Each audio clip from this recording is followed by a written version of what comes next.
Praise the Lord. இந்த வெள்ளிக்கிழமை காலையிலே உங்களை சந்திப்பதில் மிகுந்த சந்தோஷம். இந்த நாளுடைய ஆசீர்வாதத்துக்கு ஒரு வேத பகுதி வாசிப்போம். அது லேவியராகமத்தின் புஸ்தகம் 26ஆம் அதிகாரம் 5ஆம் வசனம்.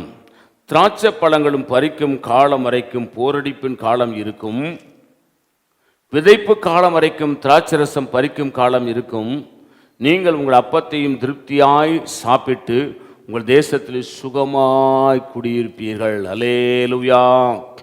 கவனிங்க, இந்த வசனம் என்ன சொல்லுது?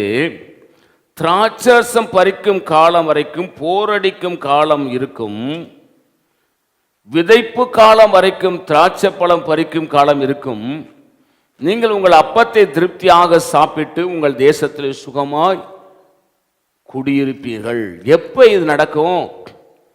கவனிங்க, உங்கள் குடும்பத்தில் அரிசி குறையறதுக்கு முன்னாடி அரிசி வந்துடும், பருப்பு எண்ணெய் புளி குறைக்கிறதுக்கு முன்னாடி அதெல்லாம் வந்துடும். இந்த வருஷம் நீங்கள் வெள்ளாமை விட்டு அடுத்த வருஷம் வெள்ளாமை வரத்துக்குள்ள உங்களுக்கு அது பாட்டுக்கும் இந்த போன வருஷத்தினுடைய விளைவு, போன வருஷத்தினுடைய நெல் அரிசி பருப்பு எண்ணெய் புளி குறையறதுக்குள்ள அது குறையத்துக்கு முன்னாடியே ஆண்டவர் அனுப்பிக்கிட்டே இருப்பாராம். அல்லேலூயா. அடுத்து சதான் சொல்லுகிறது பாருங்க, நீங்கள் உங்கள் அப்பத்தை திருப்தியாய் சாப்பிட்டு உங்கள் தேசத்தில் சுகமாய் குடியிருப்பீர்கள். அல்லேலூயா. ஒரு குறை கூட இருக்காதாம். உன் தேவனாகிய கர்த்தரை முழு இருதயத்தோடும் முழு ஆத்துமாவோடும் முழு பலத்தோடும் அவரிடத்தில் அன்பு கூறுவாயாக. இதை செஞ்சால் என்ன நடக்குமா?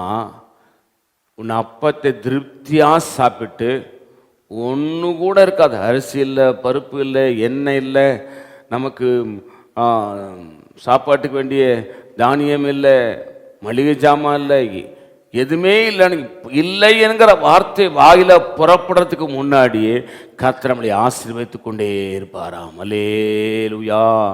சோமனும் பரிசுத்த பிதாவே, நீ எங்களோடு என்னோடு பேசின இந்த நல்ல வார்த்தைகளுக்கு ஸ்தோத்திரம். இந்த வார்த்தையின்படி எங்களை ஆசீர்வதியும் இயேசுவின் நாமத்தில் வேண்டிக் கொள்கிறோம் பிதாவே. ஆமேன். God bless you. கர்த்தர் உங்களை ஆசீர்வதிப்பாராக.